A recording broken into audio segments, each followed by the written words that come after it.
예, 민주당 이상민 의원 모셨습니다. 어서 오십시오. 반갑습니다. 네, 안녕하십니까. 요즘은 뭐 미스터 쓴소리 이렇게 많이 부르던데. 그래서 좀 미움도 많이 받고 욕 바가지도 먹고. 근데요, 정말 쓴소리가 필요한 직업 아닙니까? 예. 근데 저도 뭐 달콤한 소리 많이 합니다. 아부도 많이 하고. 그런데 어쩌다가 이제 도저히 이거는 넘어가서 그냥 넘길 수는 없다라고 한두 마디 하는 거 가지고 뭐 이제 저한테 쓴소리 그 정도는 괜찮습니다. 예. 그건 뭐 아주 고급 아주 칭송해 주는 말씀이고요. 내부 총질, 변절자, 배신자, 뭐 수박, 너 같은 놈은 국힘이나 가라. 그런 말까지 나옵니까? 아, 뭐 그 정도는 굉장히 이제 고급 품격 있는 말입니다. 뭐 그게 방송에 인용을 할 수 예. 없을 정도의 그런 아주 저급하고 뭐 아주 우리 한국 사회가 또 한국 정치권이 뭐 국회의원들뿐만 아니라 정치인들뿐만 아니라 일반 당원 지지자들까지도 왜 이렇게 거칠어지고 이랬나? 이게 모두 남북 통일이 문제가 아니고 한국 사회에서의 이 적개심, 분노 또는 아주 그냥 그 땅에 떨어진 도의, 염치 이게 하여튼 제가 봐도 예. 결점 많은 제가 봐도 참 큰 걱정입니다.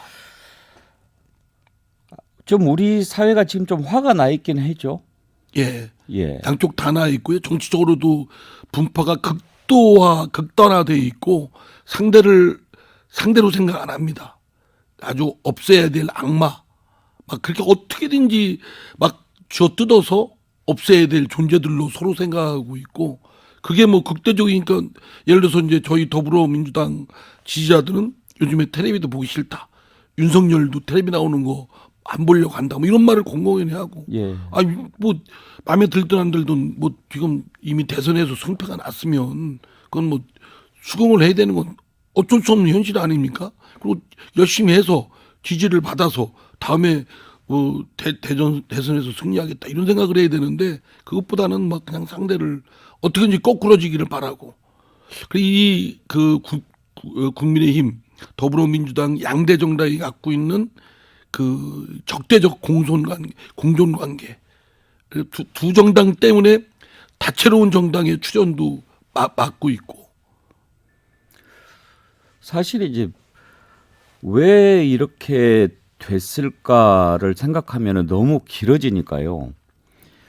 일단 대선 끝나고 나서 민주당이 왜 우리가 이번 대선에서 졌는가에 대한 확실한 분석, 진단 이런 게 없이 그냥 지나간 것이 가장 큰 이유 아닌가 싶어요.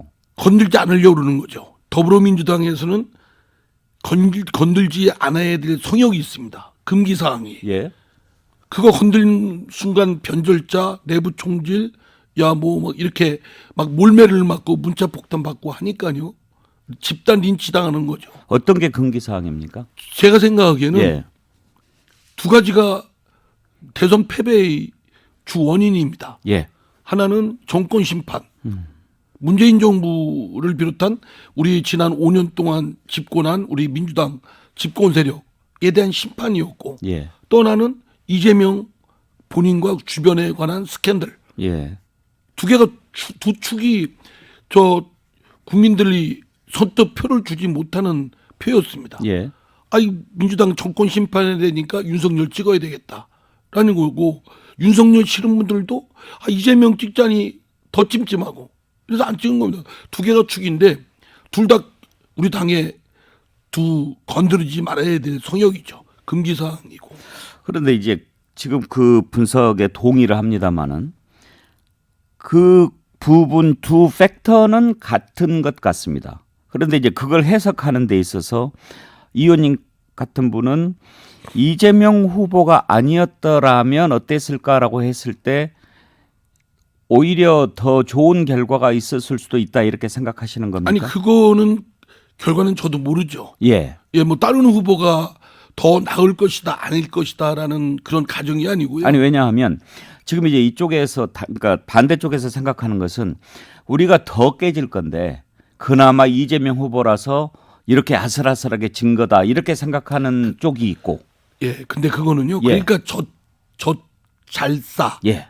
뭐 졌지만 잘 잘 싸웠다. 싸웠다. 이런 얘기가 나오는 겁니다. 예. 졌지만 잘 싸웠으니까 책임을 물을 대상이 없죠. 왜냐면 잘 싸웠는데. 예. 아니 뭐 잘못 싸웠어야 책임을 묻는데 잘 싸웠다니까 책임 묻지 못하는 그 방어벽을 딱 치는 겁니다. 하나는 소위 친문들, 정권 심판에 대한 부분에 대해서 책임을 물을 수가 없게끔 딱 방어벽을 치고, 또 하나는 이재명 쪽에 책임을 물으려니까 방어벽을 딱 치고, 저는 다른 후보가 됐을 때 더 나을 것이다 아닐 것이다는 사실 가상할 수 없는, 계산할 수 없는 좀 두리뭉실한 얘기입니다. 이거 가지고 얘기하면 논쟁만 증폭 재생산될 뿐이지 하나 그 유효적절한 논쟁은 아니라고 보고요. 드러난 현상 그대로 더불어민주당과 문재인 정부에 대한 정권 심판이 분명히 있었고, 그로 인해서 올라가질 못했어요. 그리고 좀이라도 윤석열 또는 국민의힘의 에러 때문에 좀 올라가려고 하더라도 또 이재명 스캔들에 의해서 딱 눌러서 올라가질 못했고, 예. 그 두 개가 있는 현실이니까요. 현실 그대로 두 책임은 져야 되는데 건들지 못하는 겁니다. 선거 끝나고 민주당에서 아직 백서 안 나왔지요. 예, 안 나왔습니다. 그런 걸 정리를 해야 되는 거 아닙니까? 원래 해야죠. 언제나 할 이거 거. 가지고 치열한 당내의 논쟁이 붙고 노선 경쟁이 붙고 이래야 되거든요. 그래야 앞으로 어떻게 하겠다는 게 나오는데, 이거 건들면 안 되니까 그냥 뭐 졌지만 잘 싸웠다 이겁니다. 고름이 살됩니까? 안 됩니다. 그런 진단이 없이 이렇게 선거를 또 한 번 치르다 보니까 아마 어려운 선거를 치르는 게 아닌가 작년에 싶은데요. 재보궐선거 때 한번 박살났지 않았습니까? 예. 그래서 반성을 좀 하는 신용했죠. 이러면 안 된다. 근데 이번에 대선에서 0.73이라는 근소한 차이로, 이거는요 어느 쪽 우리 당이 잘 싸워서 뭐 이재명 후보가 잘 싸워서라기보다는 양쪽의 진영이 최대한 동원되고 극도로 분열된 겁니다. 그러니까 아무리 어떤 누가 나왔어도 그 정도의 시속 게임은 됐을 거라고 저는 생각합니다. 이거는 극단화로 양쪽이 분열된 우리 한국 사회의 진영이 그렇게 됐기 때문에 그런 건데, 그러니까 최대한 우리 이 표도 제일 많이 얻었지 않습니까? 예. 졌지만. 근데 그건 잘 싸운 건 아니죠. 근데 이거에 대해서 잘 싸웠다고 하니까 책임 못 묻고 넘어가고 두리뭉실하게 넘어가니까 지금 이제 지방선거에 이 지경이 된 겁니다. 그러면 이 의원께서는 어제 박지원 공동 비대위원장이 정말 잘못했습니다. 사과하겠습니다. 한 번만 더 기회를 주십시오. 이렇게 이야기했는데 그 인식에 동의하십니까? 인식 동의하는 정도가 아니라요. 이미 잘못했다는 얘기는 이미 한참 전에 했어야 되고, 예. 이미 개가천선했어야 되고, 예. 지금 와서 선거를 앞두고 당 지지도가 지금 20%대로 떨어졌지 않습니까? 그러니까 잘못했습니다. 1000번만 잘못했습니다. 한 번만 기회 주십시오 하니까 국민들이, 보시는 국민들은 별로 와닿지가 않죠. 예. 또 선거 두고 선거 앞두고 또 그러네. 예.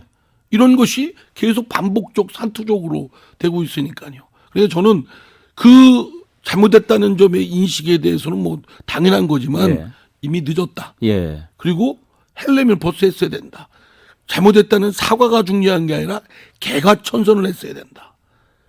천지개벽할 정도의 개가천선을 했어야 되는데 그건 하나도 없고, 예. 반복된 사과를 선거 앞두고 하고, 더더구나 지금 당내에서 또 일각에서는 무슨 사과냐, 예. 뭐 이런 식으로 나오고, 그리고 이제 지금 저희들한테도 문자 폭탄을 엄청 보내고 있는 것이 강성 지지자들 중에 박지원 그 공동 비대위원장을 내쫓아라. 예. 당을 망치고 있다. 근데 당을 망치는 사람들이 지금 누구라는 거 뻔히 알고 있는데, 거꾸로 지금 외부에서 영입한, 이번에 사실은 영입한 그 비대위원장 아닙니까? 예. 그 젊은 비대위원장을 뭐 내쫓겠다고 하는 것이 그게 국민들이 그게 아름답게 보이겠습니까? 그러면 박지원 위원장의 어제 그 사과가 진작 했어야 될 거다, 이 말씀은 시기적으로 적절하지 않았다는 말씀입니까? 아니면 선거 앞두고 굳이 그럴 필요가 없었다는 얘기입니까? 아니 뭐 지금이라도 하는 건 해야 다행이죠. 되는데. 해야죠. 근데 박지원 비대위원장만 그런 생각이 아니라 예. 전원이 무릎 꿇고 해도 현찮은 마당인데 그리고 이미 했어야 되고 지금은 개가천선하는 모습을 보여서 국민들께서 더불어민주당 사람들 개가천선했네 라고 해야 되는데 개가천선은커녕 이제 와서 하니까 좀 안타깝지만 그거라도 지금이라도 안 할 수 없죠. 박지원 위원장을 이재명 후보가 추천한 거 아닙니까? 뭐 그런 걸로 저도 들었습니다. 그러면은 박지원 위원장이 물론 뭐 추천을 이재명 후보가 해서 들어왔다고 해서 이재명 후보가 하는 얘기만 할 필요는 없지만 그동안 이렇게 해왔던 얘기들을 보면 이재명 후보를 지지하는 열성 지지층 뜻과는 좀 다른 얘기들을 많이 하지 않았나요? 아니 이재명 후보도 그 사과와 반성은 그 공감한다. 뭐 쇄신은 해야 된다. 이재명 후보가 어젠가 그런 걸로 알고 있습니다. 박지원 공동위원장이 그 얘기하니까. 근데 남 얘기하듯 하면 안 되죠. 본인이 책임이 큰 원인을 제공을 하고 책임져야 될 사람 아닙니까? 여러 대선 패배의 장본인일 뿐만 아니라 그리고 여러 만류가 있었음에도 불구하고 이번 개항을 보궐선거에 나왔거든요. 여러 명분이 있지도 않아요. 맞지도 않고 국민들이 납득하지 않는 국민들이 더 많고 근데 본인이 고집해서 나왔고 근데 저조해요. 무슨 뭐 이재명 바람을 분다고 하는데 그런 허풍에 찬 얘기를 하는 사람들이 그건 말도 안 되는 얘기고요.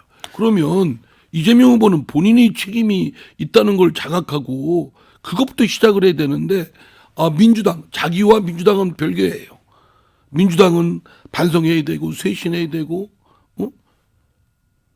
그러면은 그럼 자기는 뭐예요?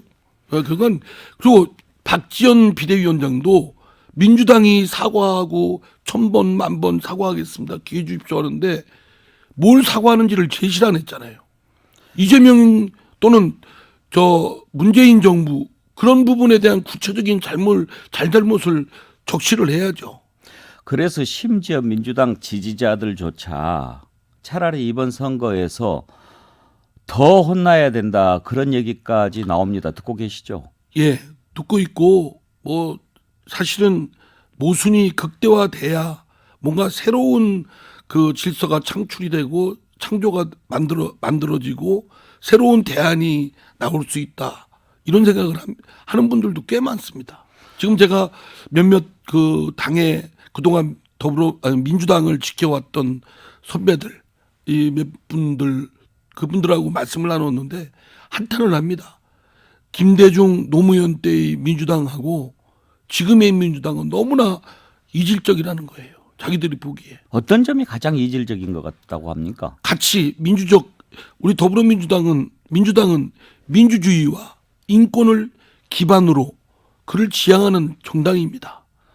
다원성과 다양성을 지켜야 되고 나의 자유 또는 기본권 못지않게 다른 사람의 자유와 기본권도 존중해주고 프라이버시도 존중해주고 소수자에 대해서 더 앞서서 주장해주고 근데 지금 그런 건 없고 그냥 권력을 쫓는 그런 모습들만 볼상스러운 모습만 보이고 있지요.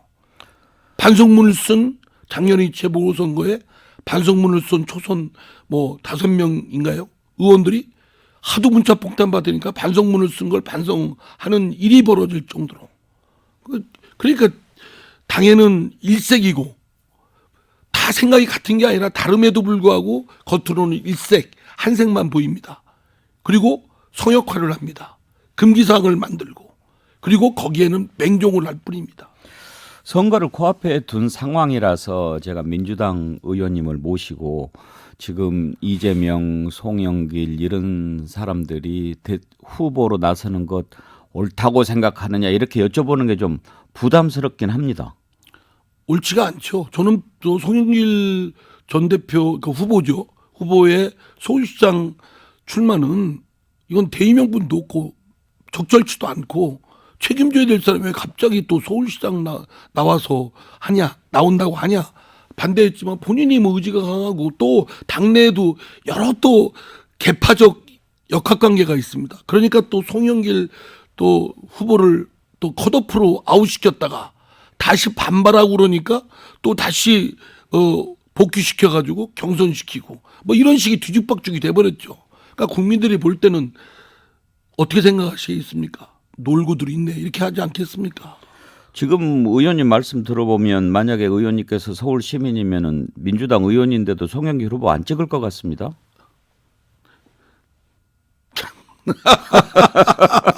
말하기가 곤란합니다. 그러니까요. 근데 아니 그러니까 표를 찍고 싶은 마음이 들겠습니까?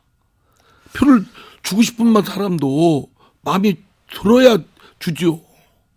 그게 지금 가장 큰 문제인데요. 그러면 이제 민주당이 어떻게 해서든지 좀 새롭게 태어나야 하지 않겠습니까? 이제 선거 끝나면 분명히 그런 게 있을 텐데 만약에 지금 이제 누구나 예상하는 것은 이재명 고문이 이번에 보궐선거에 나온 이유는 일단 국회의원이 되고 그다음에 민주당의 대표가 돼서 민주당을 끌고 가려고 하는 그런 나름의 계획을 가지고 출마했을 거다 이렇게 보지 않습니까? 예. 그렇게 가는 것이 민주당을 위해서 바람직한 길이라고 생각하십니까? 저는 아니죠. 대선 패배 책임을 져야 될 장본인이고 그리고 지금 나서는 게 맞는지 안 맞는지는 당내의 공론화 과정을 거쳐야 되고 또 국민적 대의 명분이 맞아야 되고 여러의 조건을 맞아야 가능한 일입니다. 아주 신중에 신중을 거듭하고 조심조심하고 근신하면서 자중하면서 나가야 될 부분이죠. 근데 전혀 그런 거 없이 내가 나가면 다 따라올 것이다. 소위 뭐 개딸 어쩌고 저쩌고 하면서 지지자들 뭐 그렇게 결집하는 거가 별 모양도 안 좋고 20대 여성들인지 30대 여성들인지 저는 모르겠습니다만 그분들을 말하자면 수단시하고 도구화하는 거 아닌가 이런 반성이 듭니다. 근데 당내 세력 분포나 이런 걸 보면 만약에 이재명 후보가 대표 출마했을 때 가장 유리한 위치에 있는 거 아닌가요, 현재? 그건 뭐 해봐야 되겠지만요. 아무래도 이제 지난 대선 때 예. 저 대선 후보였고 또 당내의 일정한 결집의 중심 인물이었고 유리한 측면은 있겠죠. 그러나 뭐 글쎄요. 국민하고 또 당원들의 어느 정도의 지지를 어떻게 될지는 가봐야 되겠습니다만 저는 바람직하지 않다고 생각합니다. 이 의원께서 혹시 당을 좀 직접 바꾸는 데 앞장서 볼 생각은 있으십니까? 저는 생각은 넘치죠. 근데 세력이 없죠. 저 같은 사람은 하도 그동안 뭐 쓴소리, 고가운 소리를 하도 해가지고 여기 이쪽에서 미워하고 저쪽에서 미워하고 물론 저는 그래도 노력할 겁니다. 도전하고. 예. 뭐 그것이 핑계는 될 수는 없다고 생각되고요.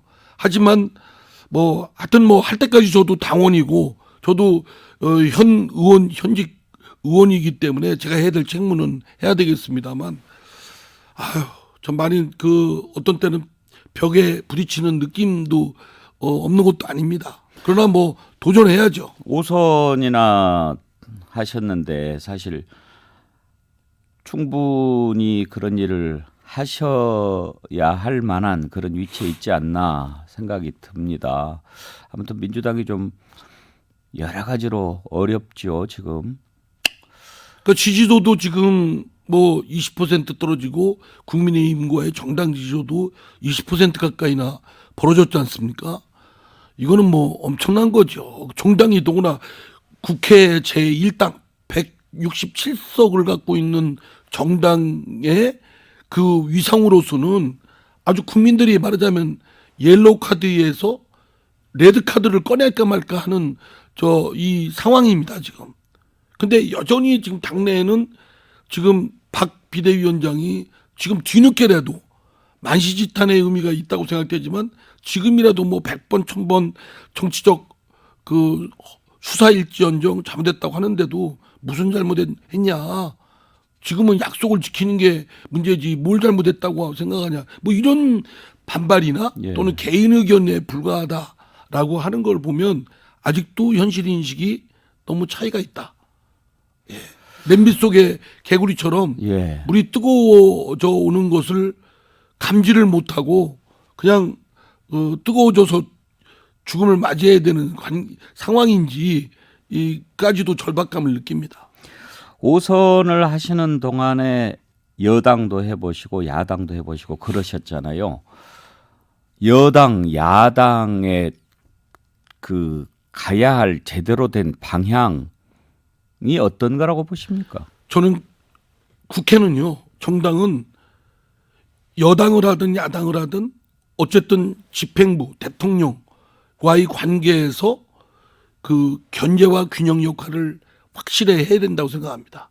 야당이든 여당이든. 여당이라고 지금의 우리 한국 정치의 문제는 여당은 거수기, 대통령 그냥 맹목적 거수기, 야당은 발목 잡기, 그리고 지네끼리 싸우고 국회가 이런 대통령 집행부에 대한 견제 역할을 위해서 결집된 모습을 보여야 되는데 분열된 모습을 보이면서 하나는 거수기, 하나는 발목 잡기로 소모적 정쟁을 하고 있거든요. 그걸 넘어서서 견제와 균형을 해야 되고 또 어떤 때는 협업을 해야 되고 국정을 끌고 나가야 될 파트너십은 대통령뿐만 아니라 국회도 갖고 있죠. 그러니까 어떤 건 적절하게, 어떤 건 견제, 예. 어떤 건 협업, 이걸 해야 된다고 생각하고요. 야당도 그 범주에서는 벗어날 수 없다고 생각합니다. 여쭤볼 말씀이 정말 많은데 벌써 이렇게 시간이 막 다 돼가지고 질문 제가 준비한 걸 절반도 못 드렸는데 아유, 예, 네, 죄송합니다. 앞으로 좀 계속 좀 나와 주시겠습니까? 아유, 저 영광입니다. 고맙습니다. 그러면 법사위원장도 하셨지 않습니까? 네. 지금 논란이 되고 있는 게 이제 국회의장 후보는 선출했는데 국민의힘에서 국회의장 법사위원장 다 가져가는 거 곤란하지 않느냐, 안 된다 그렇게 하는데 법사위원장은 어떻게 했으면 좋겠습니까? 제가 또 이 말씀 드리면 너 국힘이 나가라라는 문자폭탄 받을 건 예상되는데 그럼에도 불구하고 해야 되겠습니다. 왜냐하면 저도 야당일 때 법사위원장이 했습니다. 관례에 따라서 의장은 여당이 하고 법사위원장은 야당이 하고, 그러나 또 경우에 따라서 야당이 일당일 때는 정세균 전 의장의 경우처럼 의장을 하고, 그러면 법사위원장은 당시 새누리당인 여당이 했습니다. 박근혜 정부 때. 뭐 그렇습니다. 의장과 법사위원장은 국회에 서로의 견제 균형 관계에 있습니다. 그러면 만약에 더불어민주당이 법사위원장이 욕심이 나면 의장은 내놔야죠. 또 의장을 하겠다고 한다면 법사위원장은 넘겨줘야 됩니다. 뿐만 아니라 지난번 윤호중 당시 원내대표가 그 국민의힘 원내대표와 합의를 했습니다. 법사위원장은 국민의힘으로 후반기 넘긴다. 그럼 지켜야죠. 예. 우리가 지난번 검수완박 때 뭐 합의했는데 국민의힘 권성동 국민의힘이 의원총회까지 했는데 뒤집어 버리고 한 거에 대해서 엄청 비판했지 않습니까? 왜 약속을 파기하냐 이 나쁜 사람들아 했는데 아니 우리는 그럼 또 약속을 왜 파기해요? 이게 그러니까 국민들이 다 아시거든요. 예. 볼 때 그러면 더불어민주당은 뭐요? 이런 얘기 아시겠죠?